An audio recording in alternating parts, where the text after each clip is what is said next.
A couple of years ago, we nearly broke the internet with a freezer PB&J video, TikTok reel, whatever, that went viral and people were losing their minds over the amount of peanut butter I used. And there's a reason I used the amount I did, and I put it on the bread the way that I did. And we're gonna get into that in today's video.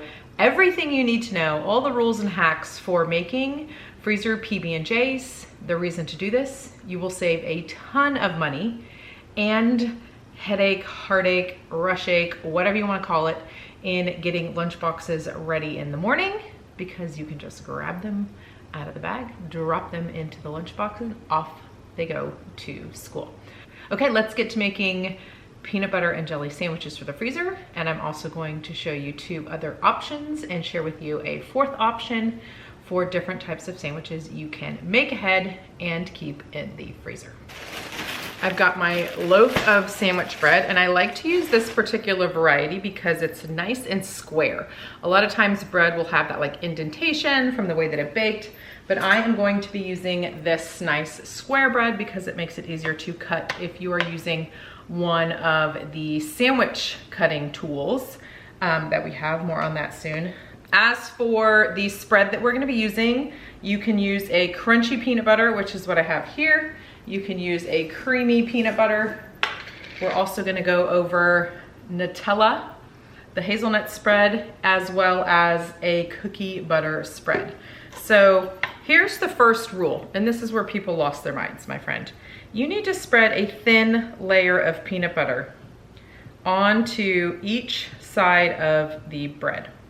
And the reason that we're doing a thin layer on both sides to keep the jelly from coming in contact with the bread and increasing the risk of sogginess.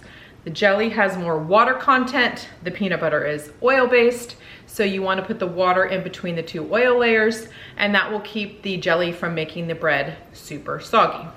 So that's the reason for that. The reason for the thin layer is that if you put too much in there and you go to cut this, it will literally become a volcano. It will break the bread open and it will not freeze properly. Is it gonna be a disaster in the end? No, but it's certainly not ideal. So once we have our peanut butter layer, then I'm just gonna do a scoop of jam right into the middle. And it's a pretty hearty scoop, okay? So if you're using a sandwich cutter tool like one of these, this is the square one, this is the round one, you want a thin layer on both sides and then the jelly in the middle, just like you see here. Then you don't end up with that volcanic situation. If you're just gonna make the sandwich like this, then you could do a thicker layer of peanut butter. You still need to do both sides to keep the jelly from making the sandwich soggy. We're gonna do that. I'm going to use the round one to get that sort of true uncrustable look and feel. So we're gonna cut first and then peel away the crust of the bread. I have an idea of what you can do with that in a minute. I'll tell you in a minute. And then you're gonna use this part that's got these ridges and indentations to seal it off. And this one, I think I put too much jelly in because it did create a volcano, which I'm actually kind of glad it did because now I can show you what happens, okay? After you seal it off, you just gently press, lift, and it's sealed off. Now, here's the volcanic situation. This one's okay, like you can see how it broke open here. This is not the worst break. I've certainly had it happen where it just kind of cracks all around, but since this is a single clean break, I think this one will be okay to freeze. So that's a freezer PB&J. Now, let's do a Nutella. So when I do a Nutella, I usually add some protein powder to it. And that's just to help boost the protein content. So I'm just gonna transfer, I'm only gonna do a little bit. When I do this in bigger batches, I'll do, you know, make this bowl half full or so, but I'm just gonna do a couple scoops. So then I'm going to add some protein powder. This is just a vanilla, I don't want to add too much, it's probably about half a scoop. That's just a vanilla pea protein vegan. There is a tiny bit of coconut sugar in this protein powder, but I just want to enhance, and we're just going to spin and fold until the protein powder incorporates with the Nutella hazelnut spread, okay? So it's going to be a little bit thicker, but it's still gonna be just as delicious because the vanilla flavor is basically gonna just melt in with the Nutella, and you won't even know that I added it in there, or the kids wouldn't know that I added it in there. Let me just mix this up a little better. I don't know, I just feel a little bit better about sending something like this that's on the sweeter side with a bit of a protein boost. The hazelnut has some protein, but I just like adding this in. Okay, so it's a lot thicker. It's more like a cookie dough consistency at this point. So same story in this case, since this is the only thing we're gonna be adding into the sandwich, I'm just gonna do a little dollop and spread, and then I'm gonna go ahead and use the square sandwich cutting tools so you can just see how that works. It's basically the same thing, just a slightly different shape, obviously, circle and a square. So I just keep it kind of in the middle. I don't want it to go all the way out to the edges because that's just gonna end up it's gonna end up being cut off. So we're just gonna do that. Okay. Same thing, the outer rim first, get as close to the edge of the bread. Now you can see why I like to use this particular variety of bread, because it's nice and wide, and you're not left with too much of this left over. Okay, then we're gonna seal this off. Just lift, and I just gently press, and it usually just pops right off. There we go, not too much spill over there, just a tiny bit. And those two are ready to go. Okay, now, real quick, what to do with these guys. What I do with these, especially when I'm doing a full loaf like this, a big batch, is I will break these up, and I will basically make little peanut butter and jelly muffins with these. So it's almost like an egg bake, like a breakfast bake, where you add these bread pieces into the muffin pan, and then you mix up a little egg and milk, and add a little peanut butter or jelly in with each, a little bit more. There's a little on here now, but a little bit more. And then you pour the egg over it, and it basically becomes like little mini egg casserole bakes with your peanut butter and jelly left over. So it's just an easy way to use that up so you don't end up throwing that away. And the last one I wanted to show you is the cookie butter. This is that sweet cookie butter. It reminds me of the like Biscoff cookies is what it reminds me of flavor wise.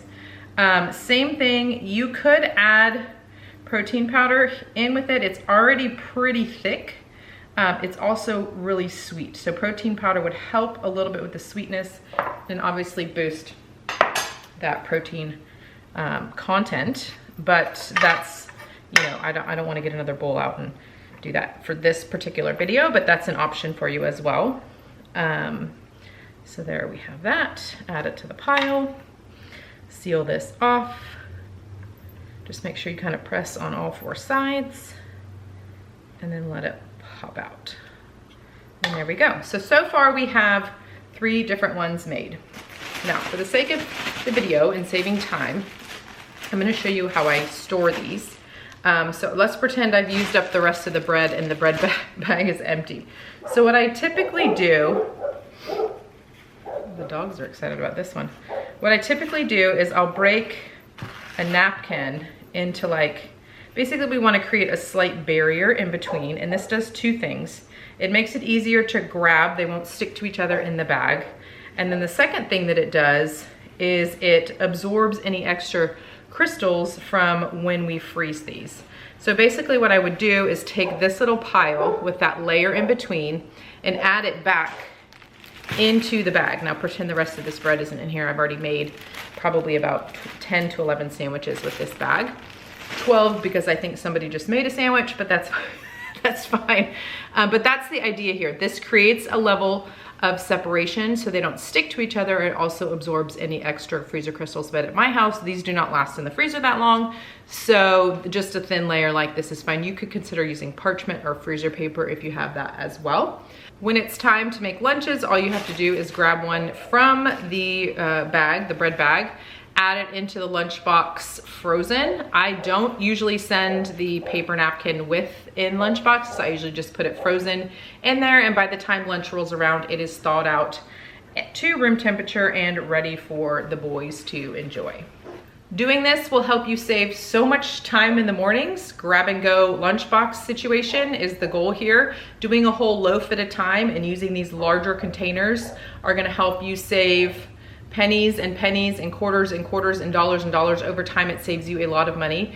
And I do have a price comparison of doing this on your own, making these homemade freezer PBJs versus buying them from the store. It's remarkable the difference when you make them on your own. So it's worth taking 10 to 15 minutes to get this going, and then if you can get this prepared, or you could even freeze these little bits to use later in an egg casserole or to make some muffins like that as well. All right, there we have it. We've unbroken the internet now that we've cleared up all of the reasons for the way that I make a homemade PB&J. I hope this was helpful to you.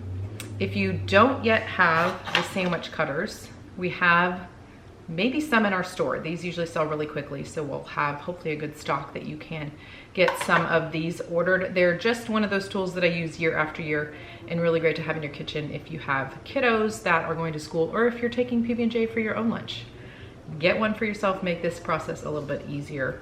I also have the post with the Homemade Freezer PB official recipe and the price comparison down below. And I'm also gonna include the recipe for making the little egg bites with the extra crust that you tear up and make into little muffin egg bites. Give me a thumbs up if you learned something new and you're gonna give this a try. Also subscribe to the channel. We're releasing new cooking videos and budget-friendly recipe ideas and freezer cooking hacks and tutorials all of the time, so you don't wanna miss any of those videos, so be sure to subscribe. All right, it's bye for now, and I'll see you in the next video.